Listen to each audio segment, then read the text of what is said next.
BAMS കോഴ്സിന് അല്ലെങ്കിൽ ആയുർവേദ ഡോക്ടറാകാൻ പോകുന്ന എല്ലാവരുടെയും ഒരു ഡൗട്ടാണ് ആക്ച്വലി ഓപ്ഷൻ വെക്കുന്നതിന് മുമ്പ് സംസ്കൃതം നമ്മളെ കുഴപ്പത്തിലാക്കുമോ, സംസ്കൃതം പഠിക്കണോ, അതായത് സംസ്കൃതം പഠിക്കാണ്ട് വന്നവർക്ക് ബുദ്ധിമുട്ടാകുമോ?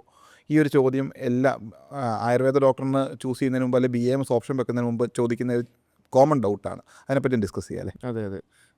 നമ്മളെ വിളിക്കുന്ന മിക്ക കുട്ടികളും പറയുന്ന മേജർ കൺസേൺ ആണ് ഈ സംസ്കൃതം നമുക്ക് ഫസ്റ്റ് ഇയർ തൊട്ടേ പഠിക്കണ്ടേ, അത് ബുദ്ധിമുട്ടല്ലേ.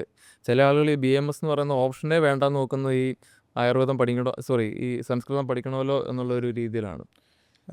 ഞാൻ മനസ്സിലാക്കിയേക്കെന്ന് വെച്ചിട്ട് കേരളത്തിലെ എല്ലാ കോളേജുകളിലും സംസ്കൃതം ഫ്രം ദ സ്ക്രാച്ച് ഒന്നും അറിയാണ്ട് വരുന്ന ഒരു സ്റ്റുഡൻറ്റിനെ പോലും ഫ്രം ദ ബിഗിനിങ് ഉള്ള അക്ഷരം മുതൽ പഠിപ്പിക്കുന്ന കോളേജുകളാണ് കേരളത്തിലെ എല്ലാ കോളേജുകളും. അതെ, അതിൻ്റെ ബേസിക്സ് തൊട്ടുള്ള സംഭവങ്ങളെല്ലാം പഠിപ്പിക്കുന്നുണ്ട്. നമുക്ക് ആയുർവേദത്തിൽ ഇപ്പോൾ ഈ പറഞ്ഞ സംസ്കൃതം പഠിച്ചിട്ട് വന്നവർക്കുള്ള ബെനിഫിറ്റ് എന്ന് പറഞ്ഞാൽ ആയുർവേദ റാങ്കിങ്ങിൽ ഈ പറഞ്ഞ പോലെ ഒരു 8 മാർക്കിൻ്റെ ബെനിഫിറ്റ് മാത്രമാണ് ഇതിൽ കിട്ടുന്നത്. അതായത് അവരുടെ നീറ്റ് സ്കോറിലേക്ക് 8 മാർക്ക് ആഡാവും സംസ്കൃതം പഠിച്ചത്. അതാണ് സെപ്പറേറ്റ് ഒരു ആയുർവേദ റാങ്ക് ലിസ്റ്റ് തന്നെ പ്രിപ്പയർ ചെയ്യുന്നത്. പക്ഷേ അതൊരു യൂസ് ഉണ്ടാകും. കാരണം ഏത് ജസ്റ്റ് ക്വാളിഫൈഡ് ആൾക്കും ആയുർവേദം കിട്ടാൻ ഏറ്റവും നല്ല കോളേജിൽ കിട്ടാനുള്ള പോസിബിലിറ്റി ഉണ്ട് ഇപ്പം. സോ അതൊരു നമ്മളൊരു എക്സ്ട്രാ അഡ്വാൻറ്റേജ് ആയിട്ട് എടുക്കേണ്ട ആവശ്യം പോലും ഇല്ല. മാത്രമല്ല ഈ സംസ്കൃതം പഠിച്ചിട്ട് BAMSലേക്ക് വരുന്ന എനിക്ക് തോന്നുന്നു 2-3% കുട്ടികൾ പോലും കാണത്തില്ല അല്ലേ? അതെ, എൻ്റയർലി പഠിക്കുന്നതിനകത്ത് ഒരു 95% ഡോക്ടർ പറഞ്ഞ പോലെ സംസ്കൃതം പഠിക്കാണ്ട് വന്ന സ്റ്റുഡൻസ് തന്നെയാണ്. ഒരു സംസ്കൃതം ബാക്ക്ഗ്രൗണ്ട് ഉള്ള സ്റ്റുഡൻസേ അല്ല ഇത്. So Sanskrit from the very scratch പഠിപ്പിക്കും എന്നുള്ള കാര്യം 100% ഉറപ്പാണ്. അതിൽ A to Z നമ്മൾ പഠിപ്പിക്കുകയും ചെയ്യും. ഫസ്റ്റ് ഇയർ കൊണ്ട് തന്നെ അതിൻ്റെ ആ സബ്ജക്റ്റ് എക്സാം കഴിയുന്നുണ്ടെന്ന് തോന്നുന്നു. അതെ, ക്വാസ് എക്സാം പേപ്പറായിട്ട് ഫസ്റ്റ് ഇയറിൽ മാത്രമേ ഉള്ളൂ. അത് കഴിഞ്ഞാൽ പിന്നെ അതിലുള്ള ഒരു നോളജ് നമുക്ക് വേണം. അതിനുവേണ്ടിയാണ് ഫസ്റ്റ് ഇയറിൽ ഈ പേപ്പർ ക്ലിയർ ചെയ്യേണ്ടി വരുന്നത്. ചില കുട്ടികൾ ധരിച്ചു വെച്ചേക്കുന്നത് ഈ നമ്മൾ ആക്ച്വലി പഠിപ്പിക്കുന്നു, അതുപോലെ തന്നെ നമ്മൾ എക്സാം എഴുതുമ്പോൾ എല്ലാം തന്നെ ആയുർവേദം എന്ന് പറഞ്ഞാൽ മൊത്തത്തിൽ സംസ്കൃതം എന്നുള്ള രീതിയാണ് ചില ആളുകൾ. മീഡിയം ഓഫ് ടീച്ചിങ് ഇംഗ്ലീഷ് തന്നെയാണ്. അതുപോലെ തന്നെ ഡോക്ടർ ഇങ്ങനെ പറഞ്ഞപ്പം നമ്മൾ പറയേണ്ട ഒരു കാര്യം എന്ന് പറഞ്ഞാൽ കോളേജ് ചൂസ് ചെയ്യുമ്പോൾ നമ്മൾ വൈസായിട്ട് ചൂസ് ചെയ്യണം.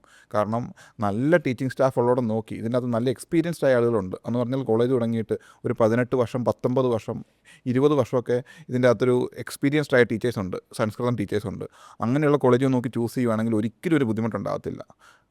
ആയുർവേദത്തിനെ സംബന്ധിച്ച് അവിടെ ഒരു ബേസ് നമുക്ക് കിട്ടേണ്ട സ്ഥലമാണ്. അപ്പോൾ അങ്ങനെയുള്ള നല്ല ടീച്ചിങ് ഫാക്കൽറ്റി ഉള്ള കോളേജ് നോക്കി ചൂസ് ചെയ്ത് കഴിഞ്ഞാൽ ഒരു ബുദ്ധിമുട്ട് ഉണ്ടാകാൻ പോസിബിലിറ്റി ഉള്ളൊരു സംഭവമേ അല്ല ഈ സംസ്കൃതം എന്ന് പറയുന്നത്. അതായത് BDSും അതുപോലെ തന്നെ MBBSും പോലെ തന്നെ മീഡിയം ഓഫ് കമ്മ്യൂണിക്കേഷൻ എന്ന് പറയുന്നത് ഇതും ഇംഗ്ലീഷ് തന്നെയാണ്. അതിലൊരു പാർട്ടായിട്ട് പ്രത്യേകിച്ച് ഫസ്റ്റ് ഇയറിൽ അതെ ശ്ലോകങ്ങളൊക്കെ പഠിക്കാൻ വേണ്ടി ഈ സംസ്കൃതത്തിൻ്റെ ആവശ്യമുള്ളതുകൊണ്ട് അതിനെ ഫ്രം ദ സ്ക്രാച്ച് പഠിപ്പിക്കുന്നുണ്ട്.